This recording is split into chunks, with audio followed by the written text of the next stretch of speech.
मेरे चैनल पर बिहार के तमाम शिक्षा सेवक तालीम मरकज भाई बहनों का स्वागत है। अभी आप बहुत हलचल देख रहे होंगे कि शिक्षा सेवक हट जाएंगे, तालीम मरकज को हटा दिया जाएगा। पटना हाई कोर्ट का बहुत बड़ा फैसला आया है, इसलिए बहुत सारे शिक्षक पूछ भी रहे थे, फ़ोन करके भी, कुछ कमेंट करके कि सर शिक्षा सेवक की क्या नौकरी सही में ख़त्म हो जाएगी। आज एक शिक्षा सेविका दौड़ी दौड़ी आई और कही कि सर हम आ रहे थे बाज़ार तरफ, तो कहने लगी कि सर हम लोगों को सुने हैं कि नौकरी से हटा दिया जाएगा। मैंने कहा कि ऐसे तो कोई बात नहीं है, आपकी सेवा बिल्कुल 60 वर्ष के लिए है, आपको कौन हटा सकता है। अब तो 60 वो तो परमानेंट नौकरी है, हटाने का कहाँ कोई बात हो आती है। तो लेकिन ना, आज हम लोग देखे हैं, हम लोग के ग्रुप में मैटर जो है वो सर्कुलेट हो रहा है कि शिक्षा सेवक और शिक्षा सेवक तालीम मरकज हटेंगे। तो दोस्तों, मैटर ये नहीं है कि शिक्षा सेवक और तालीम मरकज हटेंगे, मैटर ये है कि ये मामला है क्या, ये जानना है कि ये मामला क्या है। मामला की गंभीरता को ही जानना चाहिए ना कि मामला है क्या। हटने का तो कोई बात नहीं। देखिए, मामला हाई कोर्ट का है। शिक्षा सेवक और शिक्षा सेवक तालीम मरकज में किन की नियुक्ति होनी थी? शिक्षा सेवक और शिक्षा सेवक तालीम मरकज में किन की नियुक्ति होनी थी? उन लोगों की नियुक्ति होनी थी अक्षराचल सेवा के तहत कि जो महादलित हों या दलित परिवार से हों हिंदुओं में, और अति पिछड़ा वर्ग का हो मुस्लिम में, इनकी नियुक्ति होनी थी। लेकिन इनकी नियुक्ति नहीं हुई, और नियुक्ति हुई किनकी? शिक्षा सेवकों के लिए तो ठीक है, शिक्षा सेवक का तो नियुक्ति हो गया। यहाँ पर महादलित और दलित परिवार से ही लोग आए इसमें। और मुस्लिम में क्या हुआ कि वहाँ पर जनरल जो थे, जैसे पैठान वगैरह में, की भी नियुक्ति हो गई। यहीं से विवाद उत्पन्न हो गया। वो भी विवाद नहीं उत्पन्न होता, ये भी विवाद उत्पन्न नहीं होता, इन्हीं के लोगों ने इन्हीं के ऊपर कंप्लेंट ठोक दिया। नियुक्ति हो भी गई, लंबे समय तक लोग नौकरी करने भी लगे क्या, किए पेमेंट उठाए, सब कुछ हंसता खेलता सब चल रहा था। लेकिन कहता है ना कि आस पड़ोस को खुशी कभी देखी नहीं जाती है। आपको हमको भले ही लगता है कि फलाना आदमी जो है हमारा पड़ोसी है, फलाना आदमी हमारा मित्र है, फलाना आदमी हमारा चचेरा भाई है, ये सब सिर्फ कहने सुनने के लिए रह जाता है, ये सब दिखाने का चीज़ है।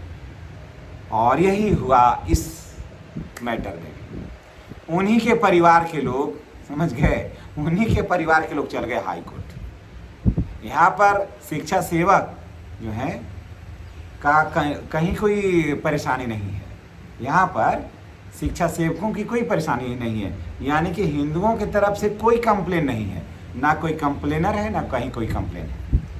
कंप्लेन जो हुआ वो मुस्लिमों की तरफ से मुस्लिमों के लिए हुआ।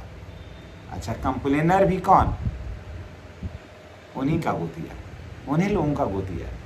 समझ गए कि यहाँ पर तो नियुक्ति होना था अक्षराचल के तहत अति पिछड़ा को, ईबीसी को, है ना, और जनरल कैसे हो गया? शिक्षा तालीम मरकज लोगों का अपना चचेरा भाई, समझ गए, उन लोगों अपना चचेरा भाई भी पास पड़ोस के लिए। परिणाम ये हुआ कि बात तो सही है कि भाई इसमें तो मुस्लिम में ईबीसी का होना था और इसमें एसी का होना था, आखिर फिर जनरल का कैसे हो गया? मामला अगर जो कोर्ट में नहीं जाता ना, तब तक सब वैसे ही सब कुछ ठीक था ना, कोई दिक्कत नहीं था। फिर मामला हो गया, स्टे लग गया इसमें। सुप्रीम कोर्ट ने ऑर्डर दिया कि नहीं, ये तो गलत है, जनरल का तो होना ही नहीं था, होना था इसमें अति पिछड़ा को, तो जनरल कैसे हो गया? अब देखिए क्या है मामला, इसको देख लीजिएगा तो थोड़ा आपको भी समझ में आ जाएगी। कार्यरत शिक्षा सेवक और शिक्षा सेवक तालीम मरकज जो हैं, हाईकोर्ट ने बड़ा फैसला दिया कि इन्हें भाई अब हटाइए। याचिकाकर्ता का क्या दलील है सो जरा देख लेते हैं।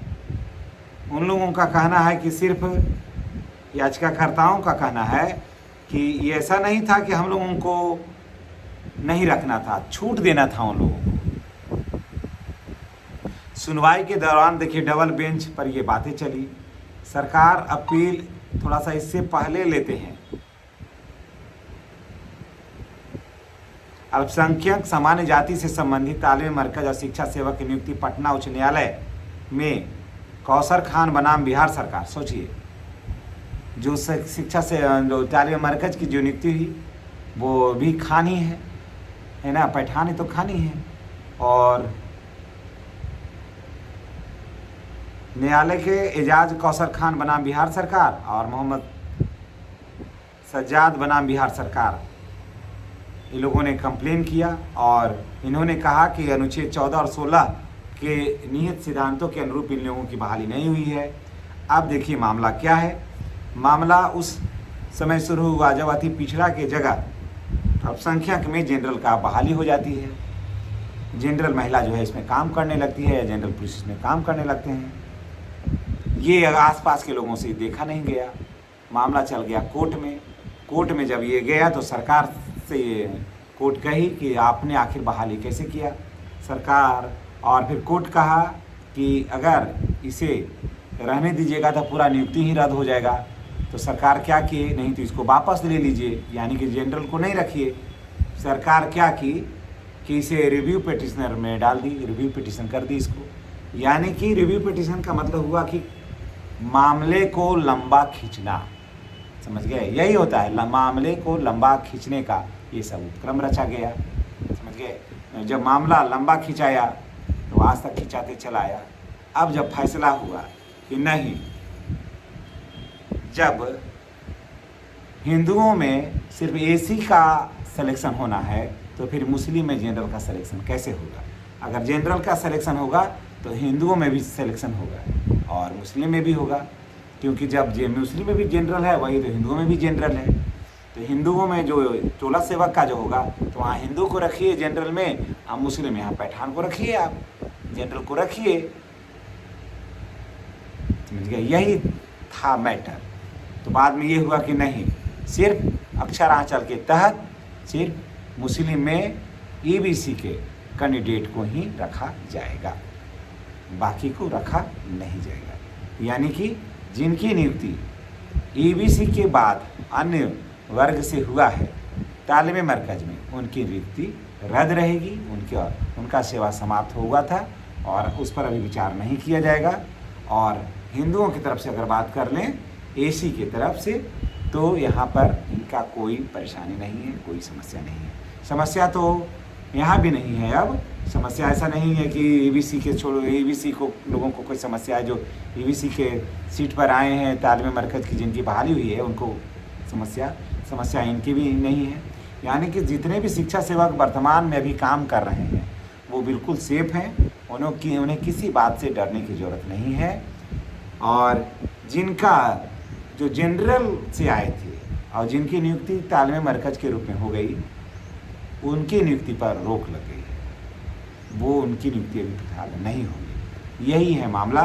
इसलिए जितने भी शिक्षा सेवक तालीम मरकज भाई बहन हैं वो सभी सेफ और सुरक्षित है। तो चलिए, ये जानकारी आपको कैसी लगी है कमेंट करके आप बताइएगा। और चैनल पर अगर फर्स्ट बार आए हैं तो चैनल को सब्सक्राइब अवश्य करिएगा। धन्यवाद।